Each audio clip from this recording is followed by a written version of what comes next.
If you've ever stood outside your own father's celebration, uninvited, unacknowledged, and unseen, just know you're not alone. If your name was left off the list, but you showed up anyway, not for them, but for yourself, welcome. This story isn't just about silence.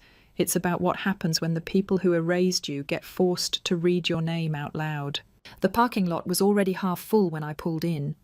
Polished black SUVs, uniformed attendants, and those neat little reserved for colonel signs dotting the curb.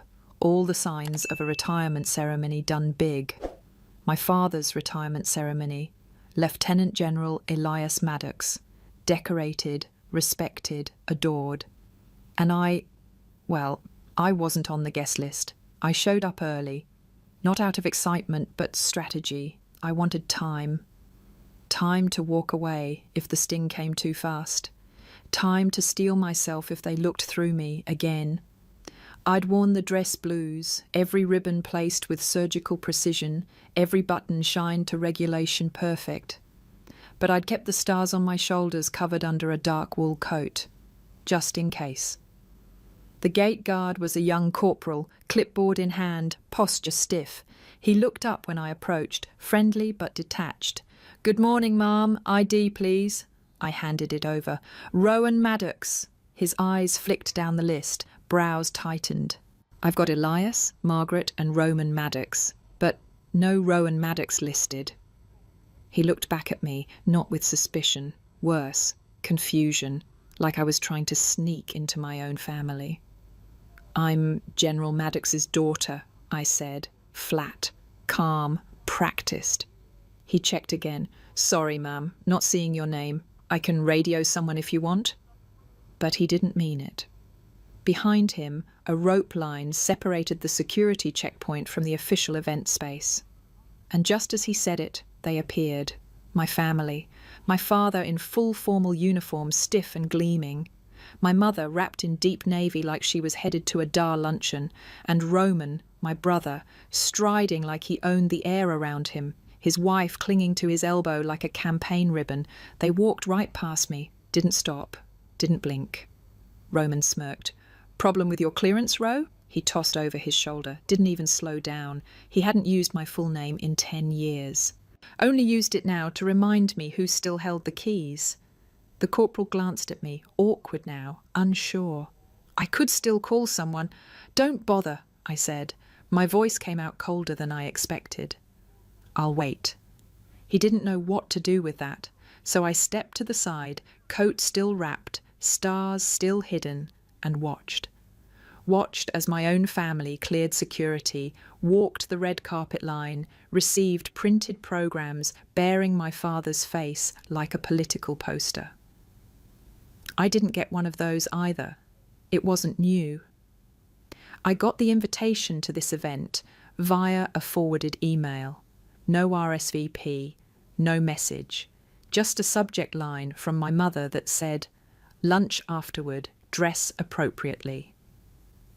In military families, dress appropriately doesn't mean stylish. It means look good, shut up, and don't outshine the men. I could have made a scene, could have pulled back my coat, let the corporal see the rank, feel the weight of what I'd earned. I could have watched him snap to attention, stammer, trip over apologies, but that wasn't the point. Not today. Today, I wanted to see how far my family would go to pretend I didn't exist. So I stood, outside, waiting, watching my father get greeted like a statesman, while I, his daughter, his fellow officer, his ghost, stood outside like someone trying to sneak into a wedding she wasn't invited to. They say revenge stories usually involve a shout, a fight, a dramatic gesture. But some of the sharpest ones start with someone standing perfectly still, holding their ground, refusing to vanish again. The wind cut sharp across the entry drive.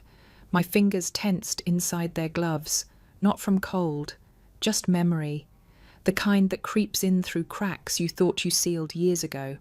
Inside the rope line, Roman was already handing out laughs, handshakes, stories.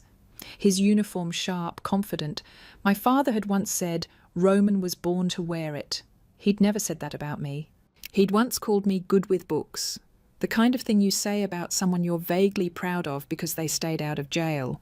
When I told him I was joining Army intelligence, he blinked. Admin? Tactical intel, analysis, strategic planning, I corrected. He'd nodded like I'd just told him I'd gone into data entry. It used to bother me. But now? Now I knew that silence wasn't just absence, it was intent. They hadn't forgotten to add my name. They chose not to. And as the flag ceremony began behind those doors, I realized this wasn't a mistake. It was a message. You are not family here. But I was. Not because they said it, because I had earned it, because sometimes family isn't who names you, it's who can't erase you, no matter how hard they try. And that's the beginning of the real story. The funny thing about being erased is that it rarely happens all at once. It's slow, quiet, efficient, like rust eating through steel, like a name slowly vanishing from the edges of every invitation. That's how it was with me. It started with family dinners, where Rowan got asked about his training cycles, his commanding officers, his deployment highlights, and I got asked if I was still doing computer work.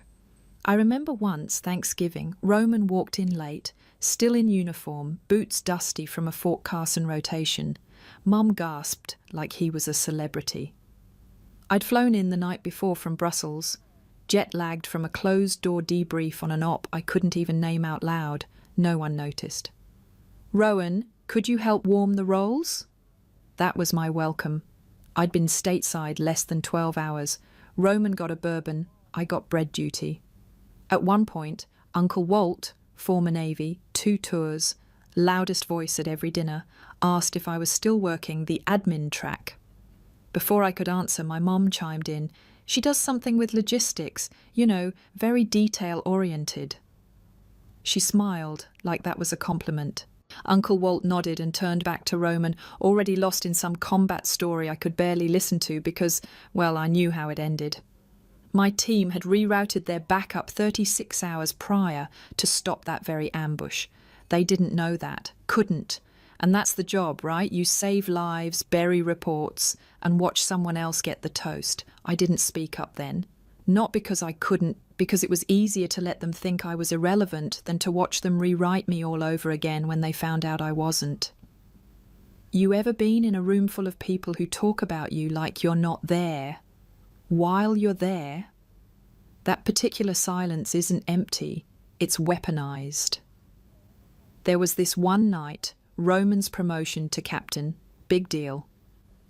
Mum rented a rooftop venue, hired a photographer, even had those little acrylic name plaques at each seat. Mine said Rowan M. Guest. Not major, not officer, not even daughter, just guest. And then there was the slideshow. Of course there was a slideshow. Photos of Rowan through the years, T-ball, ROTC, graduation, airborne school.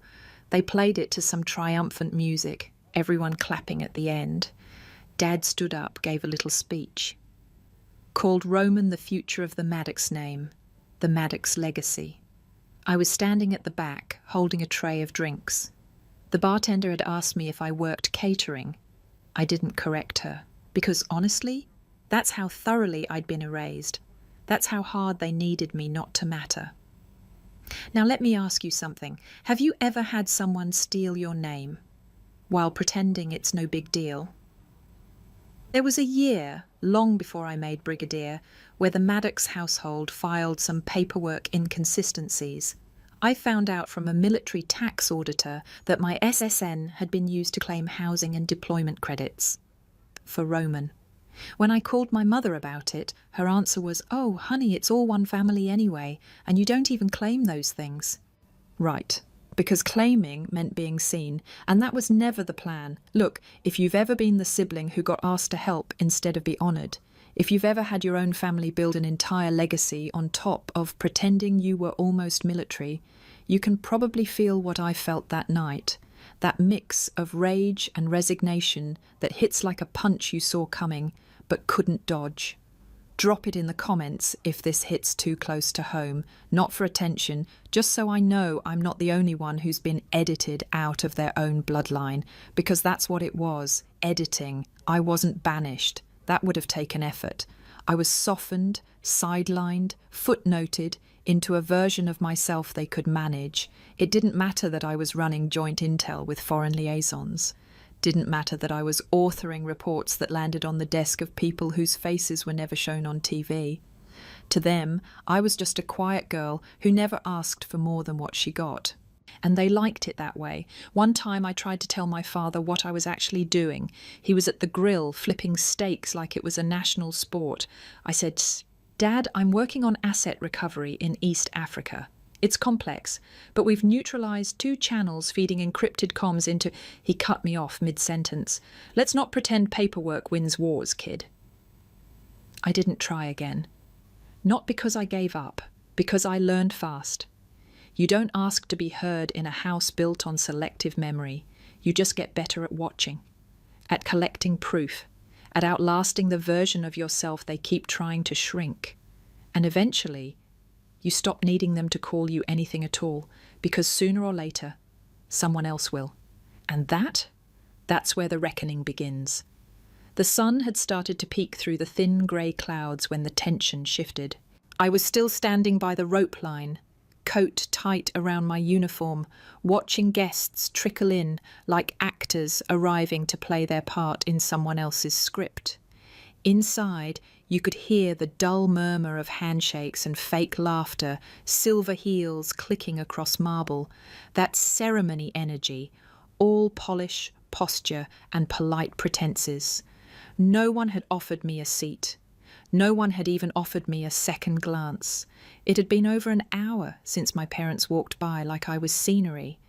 I think what hurt most wasn't that I wasn't greeted. It was that they didn't even hesitate. No second look, no flicker of recognition, like I'd always been meant to stand outside the frame. Roman? He was inside by now, probably laughing too loud, gesturing like he was debriefing combat. He always made war sound like poker night. It sold better at family dinners. And my mother, well, she'd be orchestrating it all. Napkins folded, name tags lined, photographer briefed on "Get Roman's left side, it's stronger." I was about to move to the far end of the lot, find a bench where I could at least sit in solitude when it happened. The low growl of an engine. A sleek black SUV rolled up to the checkpoint. No base sticker, no standard issue plates. Civilian vehicle. But it carried weight.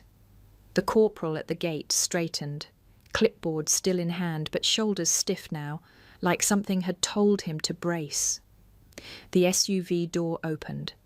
Out stepped a man in full 4-star dress, General Donovan. If the Pentagon had a face, it would have looked like his. Sharp, unsmiling, all authority and no wasted movement. He didn't walk, he commanded gravity. The corporal blinked, like he wasn't sure if he should salute, run, or disappear. Donovan scanned the line, eyes landing on me, then on the corporal. "Corporal," he said, voice steady but heavy. "Why is Brigadier General Rowan Maddox standing outside this ceremony like she's waiting for a lift?" The corporal stammered. "Sir, she wasn't listed under family, and the entry list didn't..." Donovan didn't raise his voice. He didn't have to. He just said cold and clear, "She's not here as family. She's here as the officer who saved Colonel Maddox's entire unit in 2017. Escort her in, now." The corporal's eyes nearly popped out of his head. He turned to me, suddenly very pale. "Apologies, ma'am. General, I didn't..." "It's fine," I cut in. "I'm used to it." That wasn't bitterness. That was just muscle memory. General Donovan stepped beside me, gave a sharp nod. "Shall we?" I didn't hesitate, not because I needed validation, but because for the first time in a long time someone saw me before I had to prove anything. We walked through the rope line, the corporal still frozen in place. Inside the atrium, the room was buzzing. Officers in dress blues, retirees in pressed blazers, younger cadets standing straighter than usual.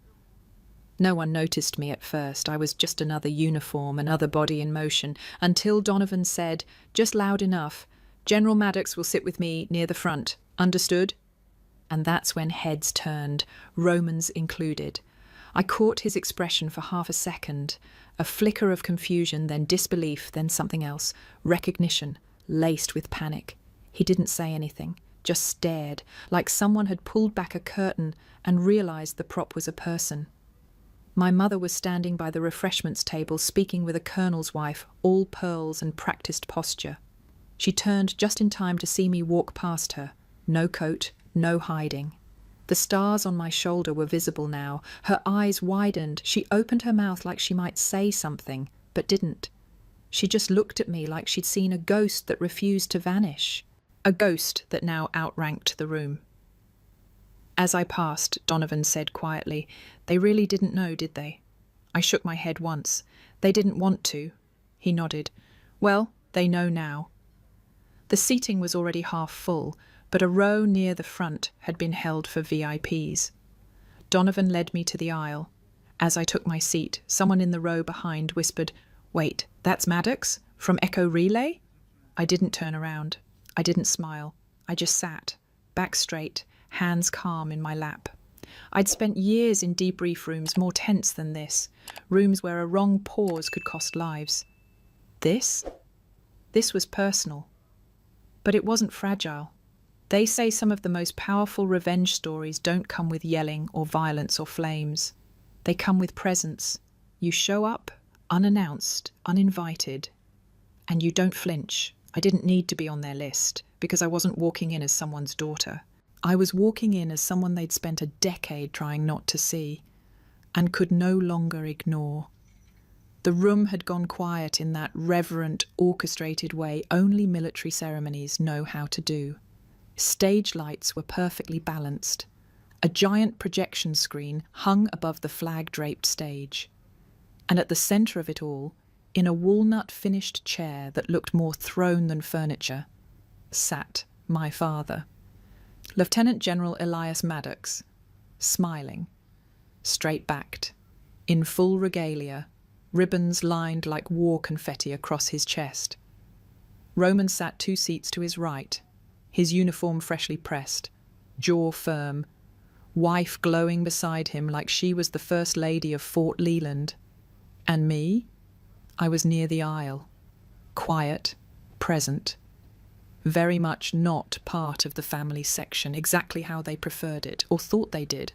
A junior officer walked to the podium, introduced the highlight reel.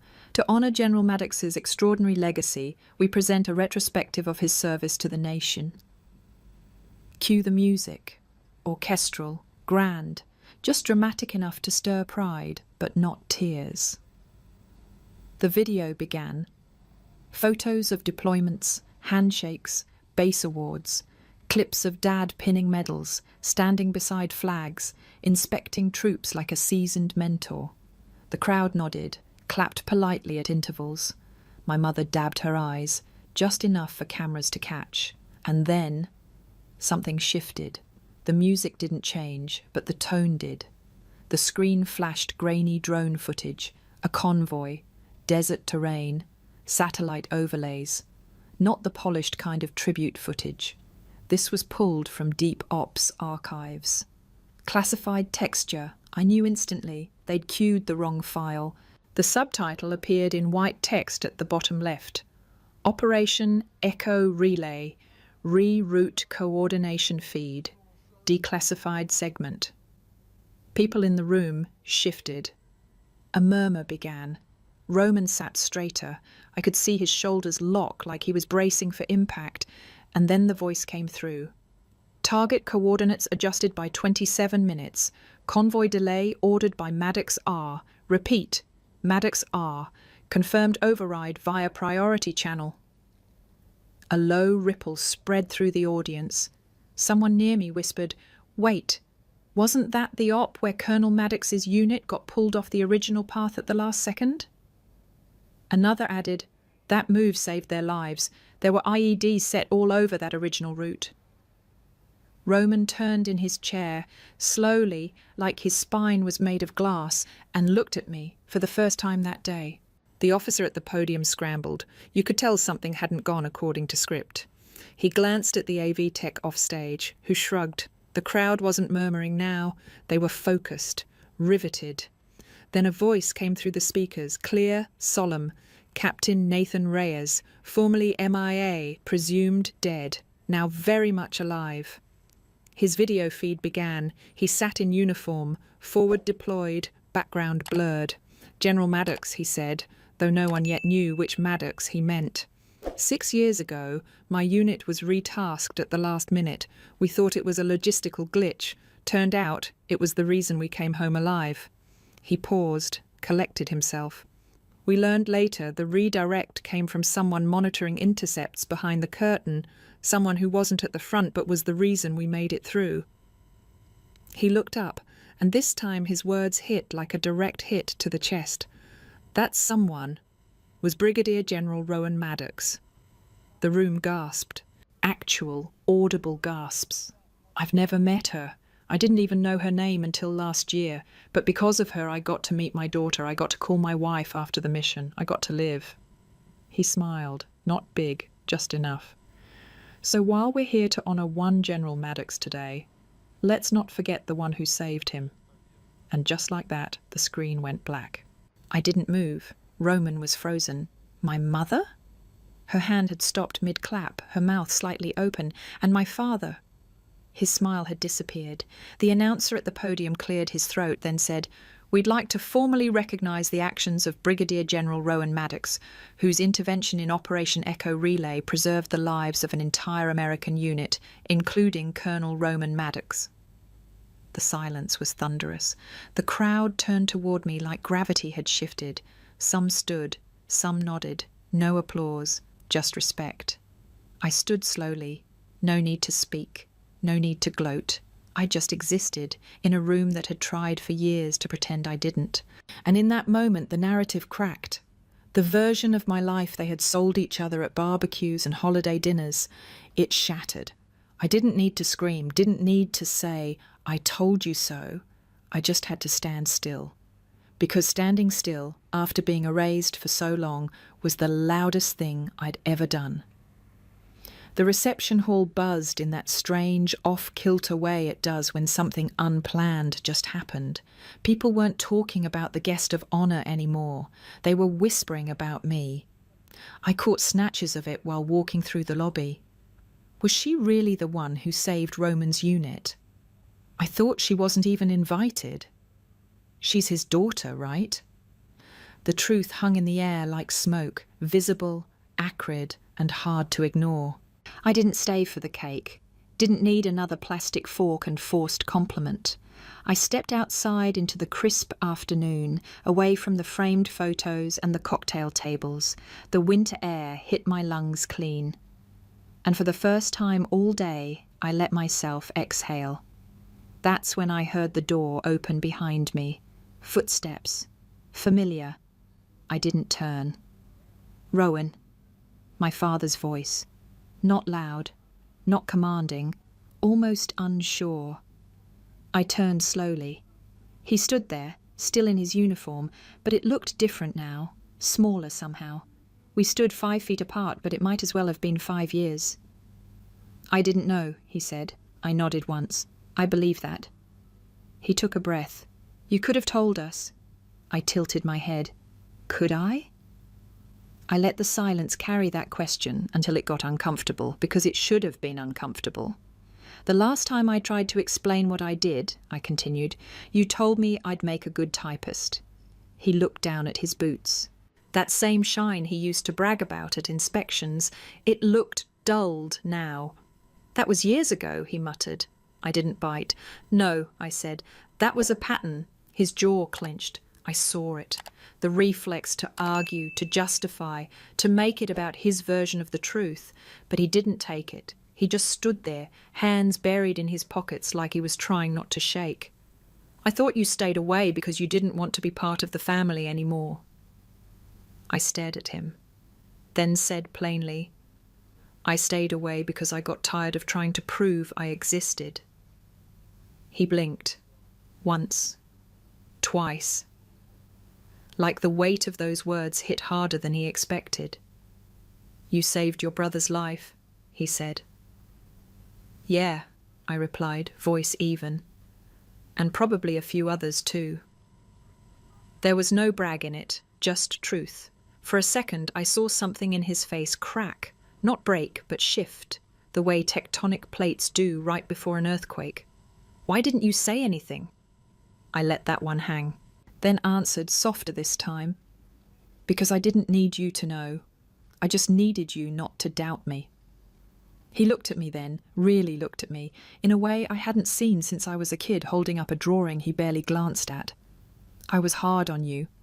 I nodded. You were dismissive. There's a difference. He exhaled sharply, like all the air in his chest had been waiting to collapse. I thought I was being fair. You were being traditional, I said. That's different too. We stood there, just two people on a cracked sidewalk behind a building full of polite strangers. Then he said something I wasn't sure I'd ever hear. I'm proud of you. And the strange part? I didn't feel triumphant. I didn't even feel vindicated. I felt tired.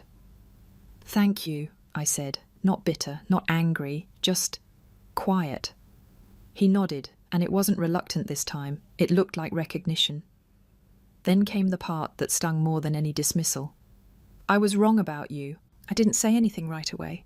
Because what do you say when someone finally realizes they've spent years trying not to see you? Eventually I offered, that's not something you fix in one sentence. I know, he replied. We stood in that brittle silence again, the kind of moment you don't want to fill with a hug that would feel fake or small talk that would kill it. We weren't that kind of family anyway. I don't want this to be the last time we talk, he said. I gave him a half smile. Then you'll need to learn how to have the kind of conversations I've had with the rest of the world for 15 years. He chuckled. It was dry, honest. Then quieter than before. I'll try. He turned to go, stopped. General. I raised an eyebrow. You really earned it. I nodded once. Yeah, I did. He walked back toward the building without waiting for a reply, and for once he gave me the last word, not as a courtesy, but because he knew I deserved it. A week later, I stood in front of the same front porch I hadn't stepped onto in nearly a decade. Same creaky third step, same crooked welcome mat no one ever fixed. Same wind chimes, barely hanging on. But this time, I wasn't a guest. I wasn't background noise. I was Rowan Maddox, Brigadier General, and they finally couldn't pretend otherwise. My mother opened the door, not with a hug, not with tears. Just this quiet, held breath kind of look, like she didn't know which version of me would be standing there. You came, she said. You called, I replied. She stepped aside without asking why I'd finally shown up. The living room was cleaner than usual, table set, candles lit, 2 chairs on each side. Mine didn't have a coat draped over it like usual. Roman was already there. No uniform today, just jeans, a button-down, and a tension he didn't know where to put. He stood up when I walked in. We didn't hug. But we nodded. Sometimes a nod carries decades. Dinner was polite, safe, like we were all trying not to step on a landmine, mashed potatoes, overcooked chicken. Dad poured the wine but didn't toast, and yet no one looked through me like they used to. They looked at me. The Pentagon sent a letter, Mum said at one point. They asked if you'd be open to a public commendation. I kept chewing. We already said no to press, I said. I didn't do it for headlines. Dad gave a small grunt of approval, the closest he ever got to agreement. I heard from Captain Reyes, Roman said suddenly. He called me, said he wants to meet you. I didn't expect that. You okay with that? I asked. He shrugged, then smiled. I wouldn't be here if you hadn't done what you did. I think I need to say thank you. For the first time, something settled between us. Not forgiveness, just mutual clarity. After dessert, I helped clear the plates. Mum handed me a towel without thinking, just muscle memory. But this time, I didn't feel like the invisible daughter. I was just part of the room. She looked at me and said softly, "You know, I watched that video again." I paused. Yeah?